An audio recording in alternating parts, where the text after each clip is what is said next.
So here you have it, my two-step guide towards having a fulfilling life. Hey, it's me.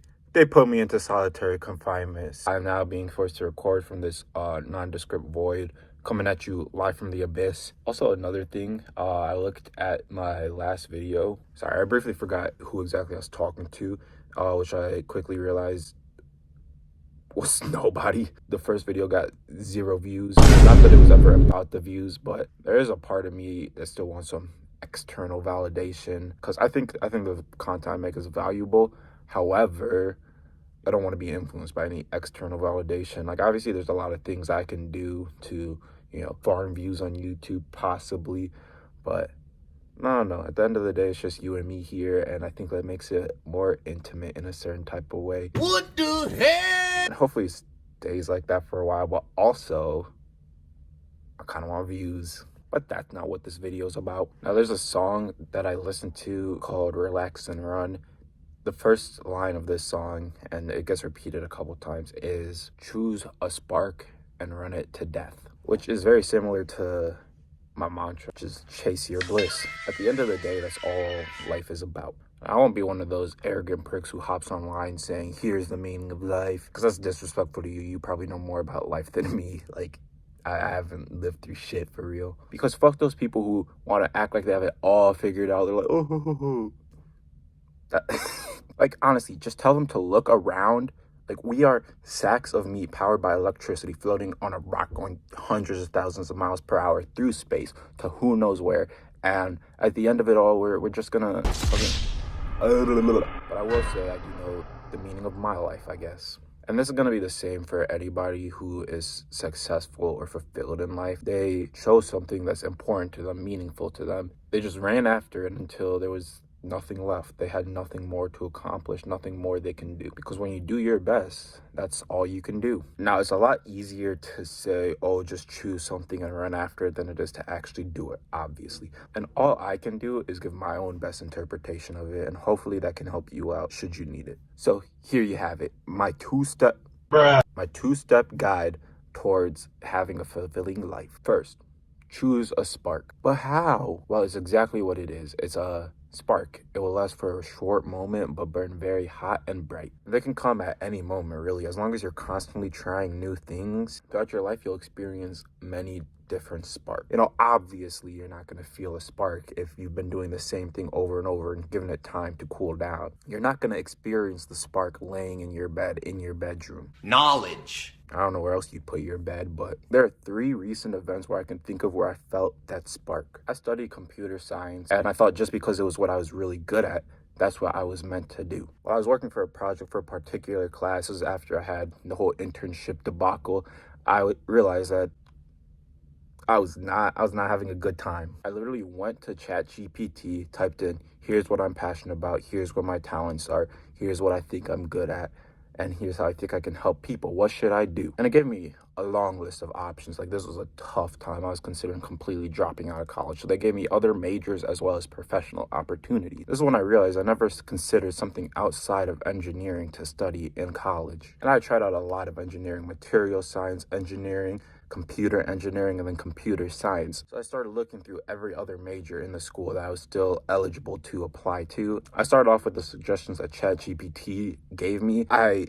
got inspired. I was like, wow, there's so much more I can do, and this stuff is so much more aligned with my values and my talents and my passions. I ended up going down a rabbit hole looking at every single major that I was eligible to apply to at the University of Michigan. The spark went off. I decided to eventually switch, and I've been chasing it ever since. I am running it to death. For something in college, like a major, graduation, that's its death. I talked about this in the last video. I value exercise, but I didn't like weightlifting, so I discovered jiu-jitsu. And just a couple weeks ago, I was hanging out with one of my friends. Their roommate's friend was also there. They were so cute. We had great banter, talking and everything. And it's such a nice smile. I could not deny the spark that I felt at that moment. I asked her out, and she ended up having a boyfriend, sadly. But that's all I could really do, The old me would have been scared, done nothing about it. Rejection is the topic we'll talk about later. My initial reaction was to take it personally. I don't know why. It had nothing to do with me that she had a boyfriend. She said my message was sweet and everything. Once I took a second to just sit back and relax, I realized it was not the end of the world. I did what I should have done, and now it's just time to move on. What Baby Keem say? I ain't worried about her. It's 1,000 hers out waiting. Seeing a spark and having it fizzle out is one of the easiest and simplest ways to stack up regrets. I found that if you choose to chase it, whether or not you succeed, you'll be fulfilled. You know, it's about the journey, not the destination. And there's a very important word in the phrase choose a spark, and it's the word A. There's an old proverb that says, if you try and catch two rabbits at the same time, you'll end up catching neither. And that's something you definitely need to hear, because I know that you never want to just do one thing. There's a certain perception that you need to be a Renaissance man, or a person who's good at so many different things. You can pick up different skills and you're succeed at it all. For most people, that's simply impossible. You can do a lot of things and be pretty good at them, but you can only really be great at a couple of things. If you choose many sparks, you can't run any of them to death. You have so many partially fulfilled goals and a lot of regrets. And letting these sparks get away will be one of the biggest ones. And once your spark's been chosen, the next step, run it to death. And that means, obviously, never give up. And if you're having trouble finding the sparks, you think you're trying new things, I'd listen to Pharrell and look to the sun. It can be your guide. There's so much beauty in this world. You don't even have to try and find it. Just look around. It's there. The beauty of this world will always inspire you. So what does it mean, turn it to death? It means having determination, grit, integrity, and compassion for yourself and for others. And because you'll see so many sparks, you need to choose one. Just choose whichever one seems the most viable to you, and whichever one seems like it will bring the most happiness to you and those around you. And oftentimes you will choose the wrong spark and you realize this is no longer valuable. That means you must do the bold thing, make a bold change, and chase a different and viable spark. This will happen many times throughout your life, but do not let it discourage you. You have to keep going, keep solving problems. And the fourth spark, making these YouTube videos. It's a very recent development. It's been very fun. I've been learning so much. It's aligned with my value of always be learning. It helps me to connect and unite people. I truly believe that it can inspire kindness in just a few people at least. Like, even if I continue to get no views, I think I'll still keep doing this, if only for you. Yeah, because it's all for you at the end of the day. I believe these videos will have value to you. If you ever get in a rut, or you just need somebody to listen to who understands you. You get so in your head about irrelevant concepts that might not even exist, such as legacy. There's no reason to have a legacy, because anybody who remembers your legacy will eventually die. And while they're remembering your legacy, you'll be dead too. And that's what you'll come to realize eventually. I spent too much time worrying about other people's perceptions of me, people who aren't even born yet, like literally less than babies. And then I ignored myself. I ignored my spark. I ignored what I needed to do here. I don't know the meaning of life. You don't either. You can create your own and live by that.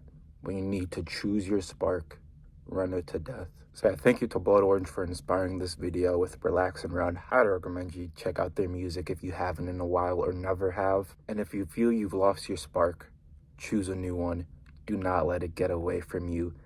It's not going to end up how you wanted, but it will end up how it should be. And if you still can't figure out something else after trying so many new things, you can always come back here. And you just maybe might find some inspiration. And no matter what, always remember to be kind. The offer from the last 3 seconds of my last video is still open to my first patron. Thank you so much to all my Patreons. See, I can't do this bit over and over though. Now see, this is what happens when you think without speaking. Thank you so much everybody for watching this. Make sure you like and subscribe. We got a Patreon in the link in the bio. Well, we have a lot more fucking time because we booked this fucking room for fucking 3 fucking hours. Why am I? What? It's not about the money. Wait. It ain't about the bang, ain't about the dang, ain't about the. I love you. Shoo ba doo ba. A Shuba Yube? Nigga, who the fuck is Yube? Promise Dave I never used the phrase fuck, nigga. He said think about what you saying. Fuck niggas.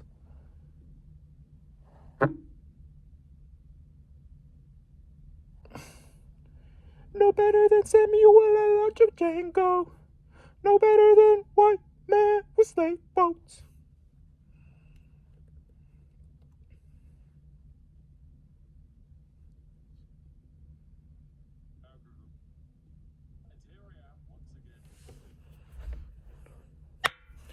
Yeah, if you're still here, you get to see